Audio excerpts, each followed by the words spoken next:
So it was time to have another look at this power steering pump that I refurbed. I should have realised right here and now that I had assembled it incorrectly, because as you can see I've disconnected or loosened the high pressure outlet line and it's now sucking air into the reservoir, so it's operating in reverse. I asked the question if anyone had any ideas, and I have to give a great big thanks to John here, because he basically did the same thing. So let's go ahead and remove this pump and see how we can fix it. I started by removing the pulley for the pump just to get a bit more access to it, and of course loosened the belt. And it's just a case of removing from memory 3 bolts, and it's out. Now, it was a horrific 7 degrees Celsius this morning, so I did have to heat up the shed a bit to do some work. I did want to save as much of that expensive fluid as possible, and the pump is out. So I've removed the 4 bolts for the front housing, and that just comes out. Obviously you won't be doing this with one hand while holding a camera, so you don't want everything to fall out like I've done here.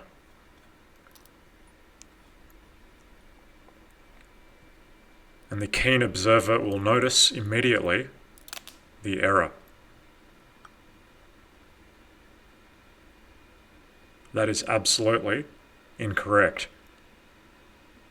There is actually an indicator showing the rotation of the pump on that round housing, and that was in the wrong way. So these are the 2 suction ports, and the whole outer area is actually the high pressure area. And this is the pressure relief valve that basically allows the high pressure to bypass to the low pressure side when the steering's at full lock. So this cover also shows the rotation of the pump with this arrow here. That's laser engraved, and the housing that the vanes run in also has an arrow showing the direction of rotation. And as long as they are pointing in the same direction, you're pretty much spot on. So these ports here are the suction ports that line up with those 2 round ports in the back side of the pump housing. And once again, these 2 ports match up to the suction holes in the actual pump housing.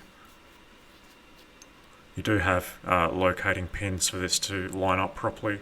It's not hard to get that right.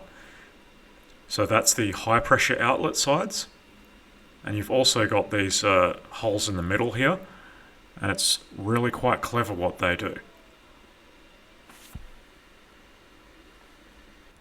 See, the high pressure oil is actually fed into these round cutouts at the back side of the vanes to actually force them in the outward direction. Obviously, when the pump first starts turning, they are thrown out by centrifugal force. But yeah, once it's operating, the high pressure fluid keeps them in the outward position to make the pump reliable in operation.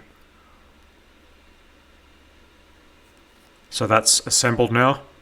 We can go ahead and refit that to the car and see what happens now. But before I moved on to that, I wanted to have a look at my heater water pump. I did actually open that up, and I resoldered the terminal for one of the brushes that was broken, and I've heavily lubricated the front and rear bearings. So it's working perfectly now, and it will suffice until I find myself a new one at a reasonable price. So the pump is reinstalled, both of them in fact. I've just got that cap temporarily at the rear to stop water getting into that bearing. So I then went ahead and pressurized the cooling system with air to test for leaks, and of course this allegedly premium radiator from Bear was leaking at its radiator hose connections.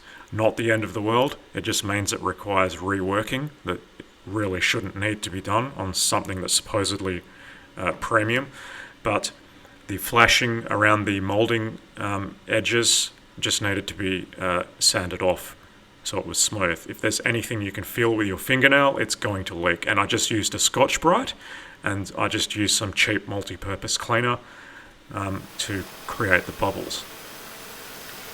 So that's now fixed, and we have a running engine and a power steering pump that should be happy. Let's just have a look at how that steering wheel turns now. And it works perfectly. Previously, I didn't even have enough upper body strength to turn that wheel. It was just ridiculous. So now I can have a bit of fun and drive it around the backyard. I'm thinking about bolting in a chair and taking it for a spirited drive around the neighbourhood this afternoon. It's very illegal, but I think I'm too excited to care about the law. We'll see what happens. But because it's illegal, I'm not going to video it.